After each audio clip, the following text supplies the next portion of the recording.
Dunia maya dipenuhi dengan seruan All Eyes on Rafah, dan ini bukan tanpa alasan.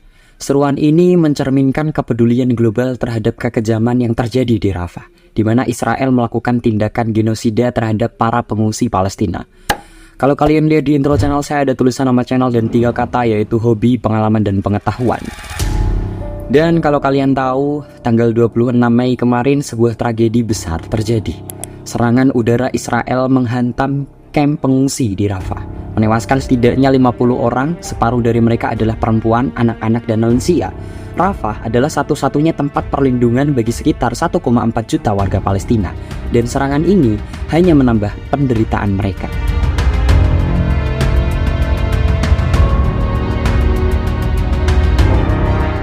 Kalau kita lihat, wilayah yang dikuasai oleh Israel terus menggerus Palestina. Israel tidak mengakui Palestina, dan ini jelas melanggar konvensi Jenewa yang sudah mereka tanda tangani sendiri. Selain itu, Israel juga dianggap melanggar hukum internasional tentang hak asasi manusia, termasuk Statuta Roma 1998.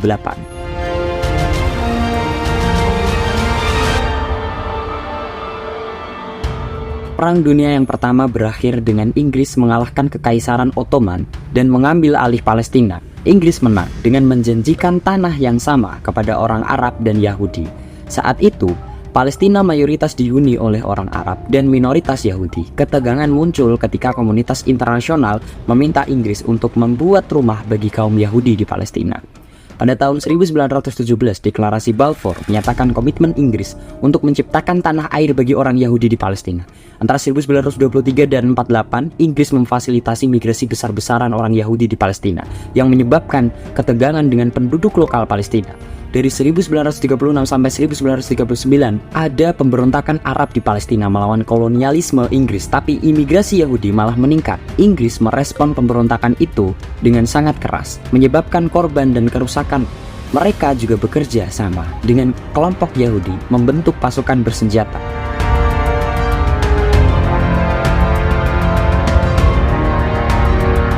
Pada tahun 1948, David Ben-Gurion mengumumkan berdirinya negara Israel. Setelah pengumuman itu, banyak kekerasan yang terjadi dan desa-desa Palestina dihancurkan. Peristiwa ini dikenal sebagai Nakba atau bencana bagi rakyat Palestina. PBB mengusulkan rencana pembagian Palestina pada 1947 yang memicu konflik lebih lanjut. Terjadi perang 6 hari dengan korban 750.000 orang Palestina terusir dari rumahnya, dan perang ini dimenangkan oleh Israel. Kemudian muncul kelompok pemberontak yang berubah menjadi partai politik bernama Hamas. Sejak adanya Hamas, konflik terus berlanjut dengan serangan antara Hamas dan militer Israel yang mengakibatkan banyak korban jiwa dari warga sipil. Israel semakin kuat dibantu dukungan pasukan, senjata, uang, dan lain-lain dari negara-negara superpower seperti Amerika Serikat, Inggris, dan sekutu-sekutunya. Militer Israel atau IDF menjadi salah satu yang terkuat dan tercanggih di dunia. Sementara itu, tanah Palestina semakin tergerus dengan Israel mengontrol wilayah-wilayah yang seharusnya masih milik Palestina. Sekarang kita kembali ke masa Perang Dunia Pertama. Inggris dan Perancis berhasil mengalahkan Kekaisaran Ottoman dan menguasai wilayah-wilayah yang terbagi berdasarkan perjanjian Sykes-Picot. Wilayah Palestina berada di bawah kekuasaan Inggris, didominasi oleh orang Arab dengan minoritas Yahudi dan kelompok etnis lainnya. Mereka hidup berdampingan meskipun tidak selalu akur. Komunitas internasional meminta Inggris untuk membangun rumah bagi orang Yahudi di Palestina. Pada tahun 1917, Menteri Luar Negeri Inggris Arthur Balfour mengirim surat kepada tokoh Yahudi Inggris, Lionel Walter Rothschild, menjanjikan pendirian rumah bagi bangsa Yahudi di Palestina. Surat ini dikenal sebagai Deklarasi Balfour. Antara 1923 hingga 48, Inggris mendukung perpindahan besar-besaran orang Yahudi ke Palestina. Kedatangan mereka memicu ketegangan dengan warga lokal Palestina yang khawatir akan perubahan demografi. Inggris juga menyita tanah dari warga Palestina dan memberikannya kepada pendatang Yahudi.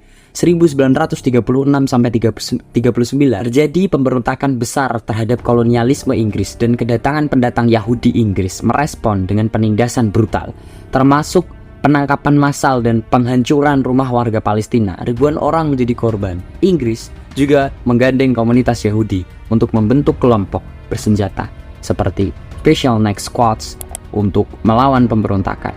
Mereka juga membantu mendirikan pasukan pertahanan Israel. Haganah, ribuan warga Palestina kehilangan nyawa mereka. Pada tahun 1945 terjadi Holocaust di Eropa, di mana kaum Yahudi mengalami genosida oleh Nazi Jerman. Banyak yang melarikan diri ke Palestina. Populasi Yahudi di Palestina mencapai 33%, tetapi hanya memiliki 6% tanah. Inggris kemudian bertanya kepada PBB tentang pembagian wilayahnya. PBB mengadopsi resolusi 181 yang menganjurkan pembagian wilayah Palestina menjadi negara Arab dan Yahudi, sedangkan Yerusalem dan Bethlehem di bawah naungan PBB. Pada 14 Mei 1948, sehari sebelum mandat Inggris berakhir, David Ben-Gurion mendeklarasikan berdirinya negara Israel. Dalam deklarasi itu tidak disebutkan batas wilayah negara Israel. Sehari setelah proklamasi, pasukan Zionis memulai operasi militer untuk menghancurkan kota dan desa Palestina, memperluas perbatasan negara baru mereka. Peristiwa ini dikenal sebagai Nakba atau bencana dalam bahasa Arab.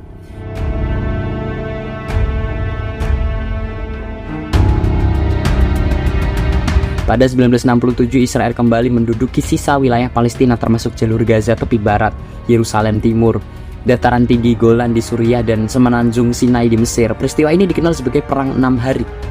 Warga Palestina melihatnya sebagai pemindahan paksa yang kedua atau Naksa, yang berarti pengunduran dalam bahasa Arab. Pada Desember 87, warga Palestina melakukan perlawanan massal di jalur Gaza yang menyebar ke tepi barat. Pemuda Palestina melempari tank dan tentara Israel dengan batu. Inilah awal mula gerakan Hamas yang menentang pendudukan Zionis di wilayah Palestina.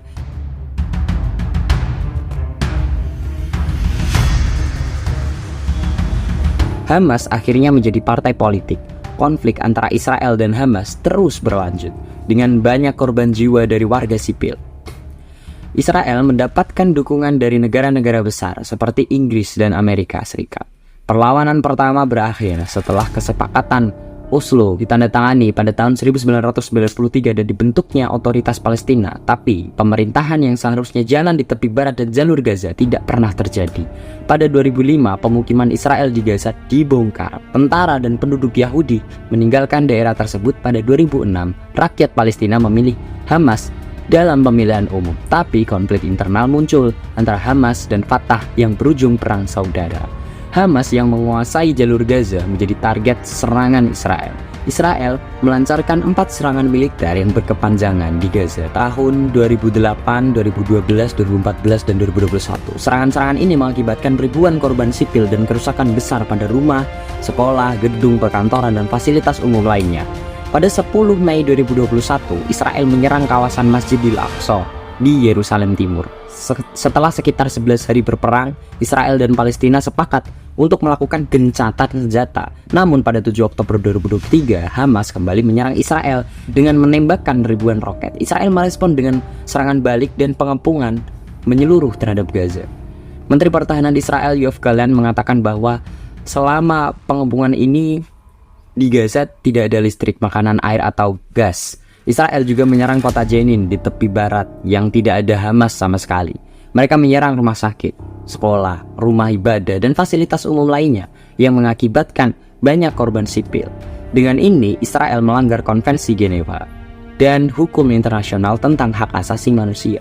Sebanyak 120 negara anggota PBB sepakat agar Israel dan Palestina melakukan gencatan senjata. Tetapi Perdana Menteri Israel, Benjamin Netanyahu, menolak.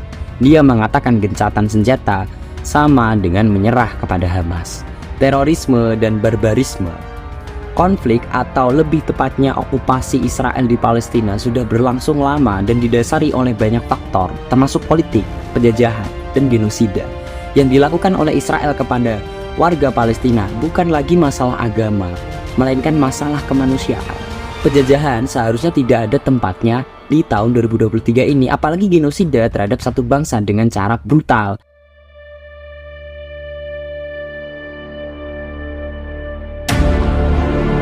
Kampanye All Eyes on Rafah mendapat dukungan luas dari berbagai kalangan. Penyanyi keturunan Albania, Dua Lipa, mengunggah tagar ini di Instagramnya, mengajak dunia untuk menghentikan genosida dan menunjukkan solidaritas untuk Gaza. Penyanyi Amerika Serikat, Halsey, juga menyuarakan hal serupa, mengutuk serangan Israel yang menargetkan anak-anak dan warga sipil, serta menuntut gencatan senjata permanen di Palestina.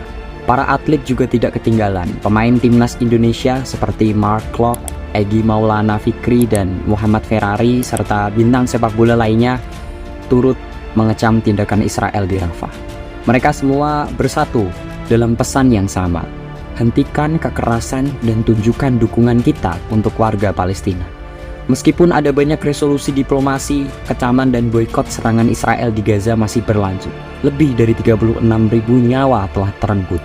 Namun kita tidak boleh lelah. Harapannya dunia akan terus berusaha mengakhiri kekerasan ini dan mendukung perdamaian bagi warga Palestina. Bukan soal politik dan diplomatik yang signifikan, bukan soal perspektif keagamaan. Membela Palestina itu soal prinsip-prinsip kemanusiaan yang mendasar.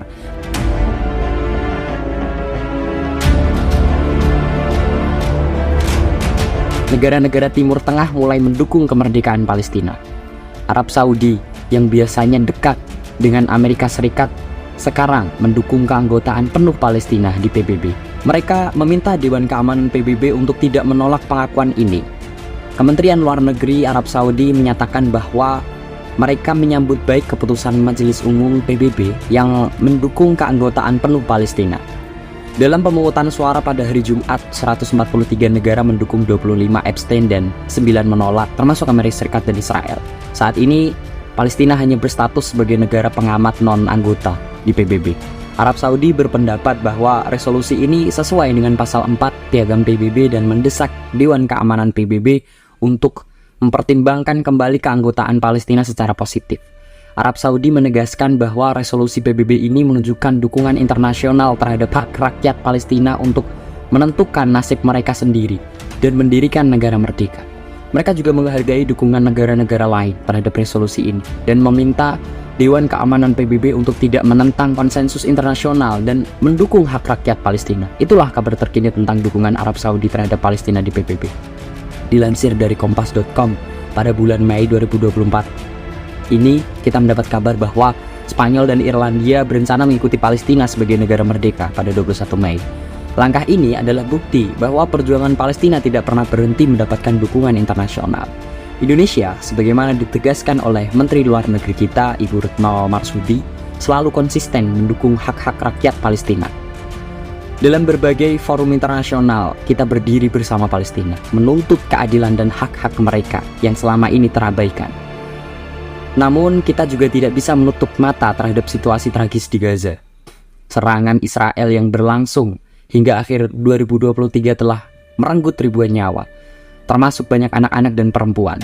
Infrastruktur vital seperti rumah sakit hancur lebur, termasuk rumah sakit Indonesia di Gaza, yang merupakan simbol dukungan rakyat Indonesia.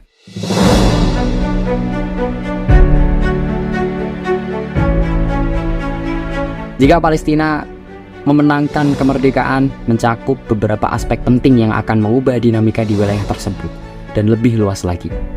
Yang pertama, kedaulatan dan pengakuan internasional. Palestina akan diakui secara luas sebagai negara merdeka dan berdaulat. Negara-negara di seluruh dunia serta badan internasional seperti PBB akan memperkuat pengakuan ini. Palestina akan memiliki pemerintahan yang sepenuhnya berfungsi dengan kontrol penuh atas wilayahnya. Yang kedua, perbaikan infrastruktur dan ekonomi. Dengan berakhirnya konflik, Palestina dapat fokus pada pembangunan kembali infrastruktur yang hancur akibat perang. Bantuan internasional akan mengalir untuk memperbaiki rumah sakit, sekolah, jalan, dan fasilitas umum lainnya. Ekonomi Palestina akan mulai pulih dan berkembang dengan perdagangan dan investasi asing yang meningkat. 3. Stabilitas dan perdamaian. Kemerdekaan Palestina diharapkan membawa stabilitas dan mengurangi ketegangan di Timur Tengah. Hubungan antara Palestina dan Israel, meskipun mungkin tetap kompleks, bisa mulai membaik dengan adanya negosiasi dan kerjasama di berbagai bidang. Kehidupan sosial dan kesejahteraan. Warga Palestina akan menikmati kebebasan bergerak, akses penuh ke layanan kesehatan dan pendidikan, serta peluang ekonomi yang lebih baik. Kehidupan sehari-hari akan lebih aman dan stabil, dengan harapan bahwa generasi muda Palestina dapat tumbuh dalam lingkungan yang damai dan produktif.